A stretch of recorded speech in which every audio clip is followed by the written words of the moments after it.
Story time about how I found out that my best friend, well, my so-called best friend, was hitting on my boyfriend behind my back. Disclaimer, this is not my story time. This is sent to me by a friend. So, a little background information. As long as I can remember, me and my friend were like very close. And what I mean by close, I mean we've been together since like the 6th grade, and I guess that was okay, but whatever. Anyway, this friend we're gonna call Michaela has always like wanted to be around me for some reason. I didn't really pay attention to it at first, but then she kept telling me how beautiful I was and how I'm gonna get a boyfriend before she does because she's so ugly. And of course, as a good friend, I tell her, don't worry about it, you're gonna get a boyfriend too. We're both gonna get boyfriends, don't worry about it. But then, like, the next day, my crush, we're gonna call Alex, asked me out on a date, and of course I exploded with happiness and said yes. And then when I told Michaela about this, she had this expression on her face that I don't want to put into too much detail, but it looked like she was angry as hell. So then Michaela kept telling me, oh yeah, I knew you were gonna get a boyfriend. I mean, you've always managed to get someone special in your life anyway, so whatever. And at that moment, I'm like, what? I mean, this is my best friend talking, and I'm like very much confused because it sounded like she was very, very jealous. So then, without even saying goodbye, I just walk away, and then Alex soon asked me to be his girlfriend, and of course I said yes.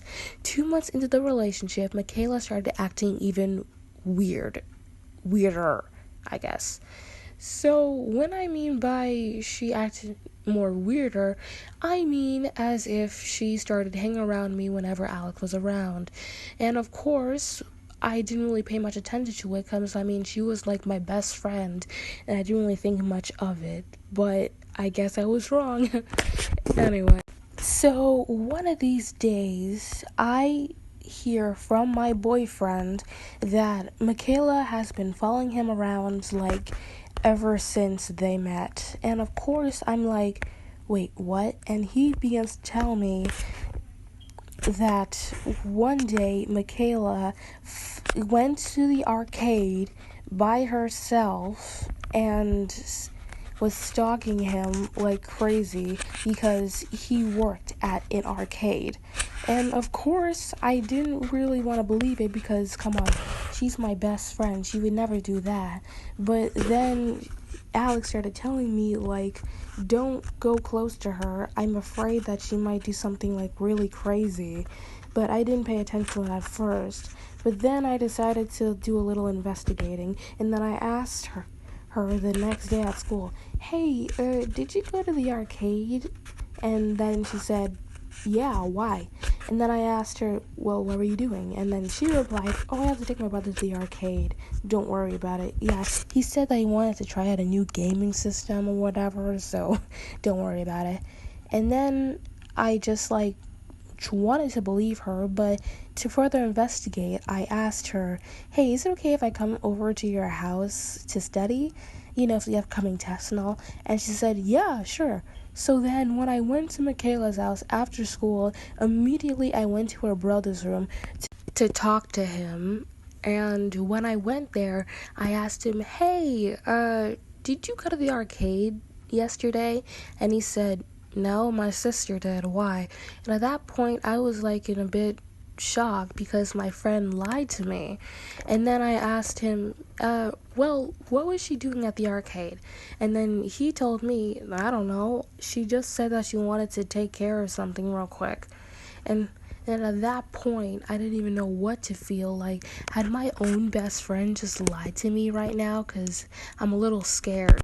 So then I go back to Michaela's room, and then we start studying for like 2 hours. And then when I left, I immediately called up my boyfriend and asked him, hey, so what you told me about Michaela, what else has she done to you? Practically.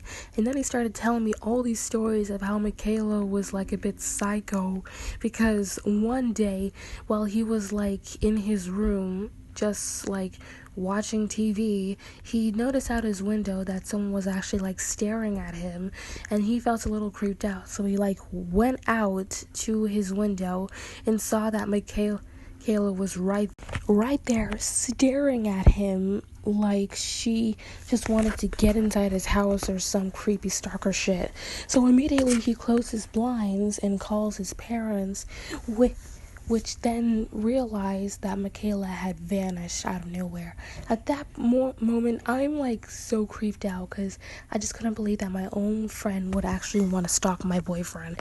But the next day at school, I tell her it's over. I just don't want to be friends with her anymore. We could just be acquaintances or nothing at all. And at that moment, she just like crawled on my knees begging me to like stay with her, how she wanted to be me for so long, that I was her mentor and all that kind of crazy shit. At that moment, I just couldn't actually believe that she was doing this, because I never expected her to go this far. But honestly, I'm a little glad that I actually broke things up with her. So, like, that very same day, I went to my boyfriend Alex's house for a sleepover, and honestly, it was pretty fun. I mean, watched a few movies on Disney Plus, and then we just played some board games, all that kind of stuff. We didn't really do anything, you know. So, anyway, it's like the middle of the night, and we're just watching TV when suddenly the power goes out, and we're like terrified. I turn on my phone's flashlight, and then out of nowhere the door starts knocking, and at that moment it's like a haunted house creepy shit thing. And we are like so creeped out because we're both wondering, oh my god, are we gonna die? Because we didn't order any pizza or anything like that. And at that moment I realized he had a ring thing where you could just see who was knocking on the door. And then when I asked him about it, he said it's upstairs in his room. So we quickly rushed upstairs, and then when we looked at it, we saw that it was none other than my ex-best friend Michaela. And for some reason she had a giant knife with her, and it was one of the most creepiest things I've ever seen in my life. Michaela just started banging and banging and banging non-stop. And at that point, me and Alex were so scared we couldn't even know what to do. But then I finally got my shit together and practically called the cops. And when the cops finally arrived, Michaela took a run for it. And when the cops went inside to check on us and asked if we were okay, nobody was hurt, everything like that. We all agreed. And then my mom picked me up and went home. But then she called Michaela's parents and practically told them what happened. And then they said that they also got a visit from the police about Michaela. The next day at school, I didn't even know what to think. I didn't even know she was going to come to school or anything. But then we all got the news that apparently Michaela was suffering some kind of like brain thing or something. Yeah, but well, now my so-called best friend is practically in a mental ward, and I'm trying to keep safe at all times. But I just got a letter from a few days ago from Michaela that she's going to come after me when she gets out of prison. At this point, I have no idea what I should do because I want to get a restraining order, but my mom said I shouldn't worry about it that much. So guys, please tell me, what should I do?